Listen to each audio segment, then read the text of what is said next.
성도님들 반갑습니다. 5월 12일 목요일 말씀 묵상입니다. 오늘 묵상 본문은 사무엘상 2장 22절에서 마지막 36절 말씀입니다. 오늘 본문에서는 어제 말씀에 이어서 제사장 엘리의 아들들의 죄악과 그로 인해 그 집에 하나님의 심판이 선포되고 있음을 보여줍니다. 먼저 본문의 내용입니다. 본문 22절에서 26절 말씀입니다. 제사장 엘리는 나이 들어 늙게 되었습니다. 어제 본문에서 살펴보았던 엘리의 아들들의 죄악이 있은 후 제법 많은 세월이 흐른 것 같습니다.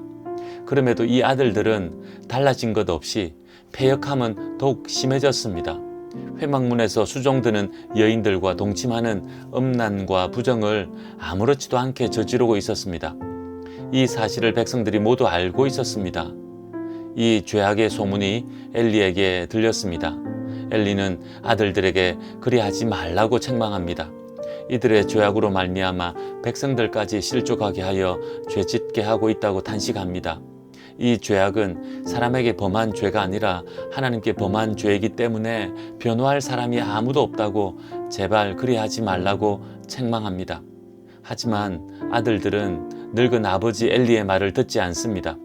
계속해서 패역한 짓을 행하고 타락한 자리에 머뭅니다.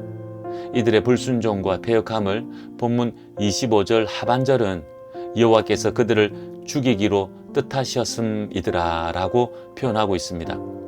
이런 표현은 얼핏 보면 하나님의 속성이신 사랑과 배치되는 것처럼 보입니다. 하지만 하나님께서 이들을 악하게 만드셔서 죽이신 것이 아니라 회개하고 돌이키지 않은 이들의 패역함을 심판하시겠다는 하나님의 공의로우심을 드러낸 표현이라 할 수 있습니다. 그렇게 엘리의 두 아들들은 멸망의 길로 나아갔지만 사무엘은 하나님과 백성들에게 사랑과 존경을 받는 모습으로 자라갑니다. 계속해서 본문 27절에서 36절 말씀입니다. 엘리 집에 내려지는 저주의 말씀입니다. 참으로 참담하고 슬픈 이야기입니다.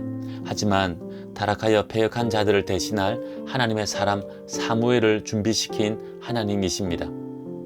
하나님의 사람이 엘리에게 와서 하나님의 저주의 말씀을 선포합니다.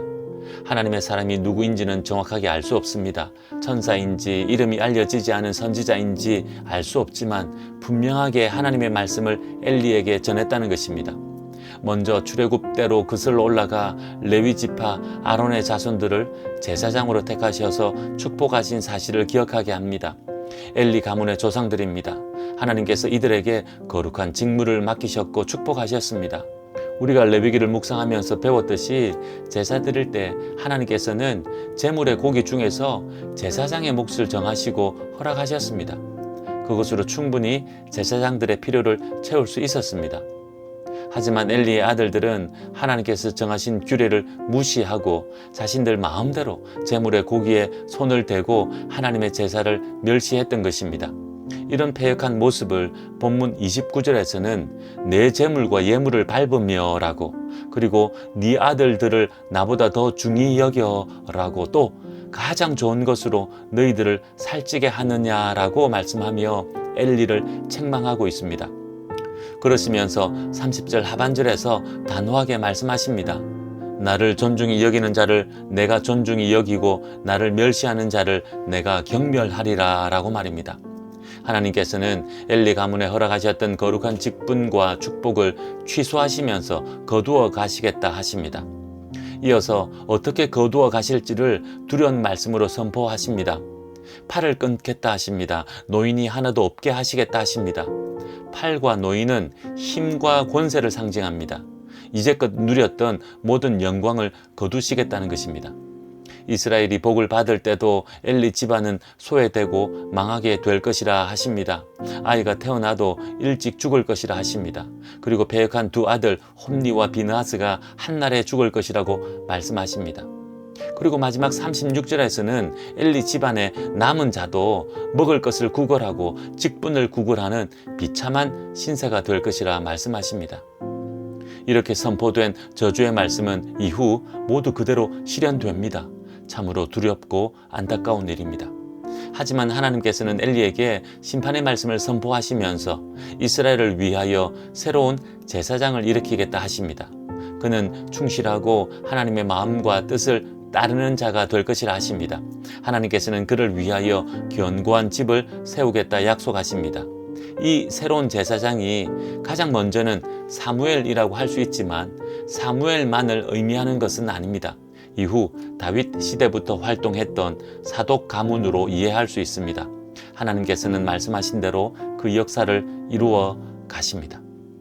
이제 오늘 본문을 묵상해 봅시다. 오늘 본문이 깨닫게 하는 많은 묵상 주제가 있는데 한 가지만 묵상해 봅시다. 영적 지도자의 타락은 백성들의 타락으로 이어진다는 사실입니다. 엘리의 영적 무감각이 아들들에게로 전해지고 이 아들들의 타락은 백성들의 타락을 부추깁니다. 그렇게 되어 하나님의 제사를 멸시하는 일들이 만연하게 되었습니다. 그만큼 영적 지도자의 역할은 중요합니다. 그 책임은 막중합니다. 이런 모습을 성경이 전하고 있고 세계의 역사가 증명하고 있습니다. 오늘날도 그러합니다.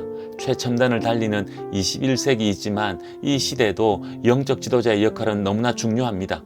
다른 종교 영적 지도자를 말하는 것이 아닙니다. 하나님을 믿는 우리들 이야기입니다. 하나님께서는 이 시대에 예수 믿고 구원받은 우리들을 시대의 영적 지도자로 부르시고 세우셨습니다. 교회 공동체 안에서는 직분의 질서를 따라 영적 지도자를 다르게 말할 수 있지만 세상 가운데서는 구원받은 우리가 하나님을 믿는 우리가 영적 지도자인 것입니다. 그렇게 부름받고 세움받은 것입니다. 먼저 이런 영적 깨달음이 있기 원합니다. 그리고 깨달았다면 영적으로 깨어 있어야 할 것입니다. 왜냐하면 예수 믿는다 하는 우리가 타락하면 그 악 영향은 다른 이들보다 훨씬 크기 때문입니다. 오늘날 만연한 교회 타락은 이미 세상의 조롱거리가 되고 있습니다.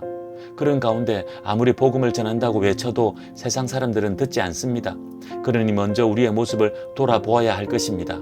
회개하고 돌이켜야 할 것입니다. 하나님의 심판이 임하기 전에 깨닫고 돌이키는 것만이 살 길입니다. 그러니 오늘도 우리의 모습, 우리 교회의 모습을 잠잠히 돌아보고 하나님 떠나 있는 모습들 있다면 회개하고 돌이키는 우리들 되고 교회 되어야 할 것입니다.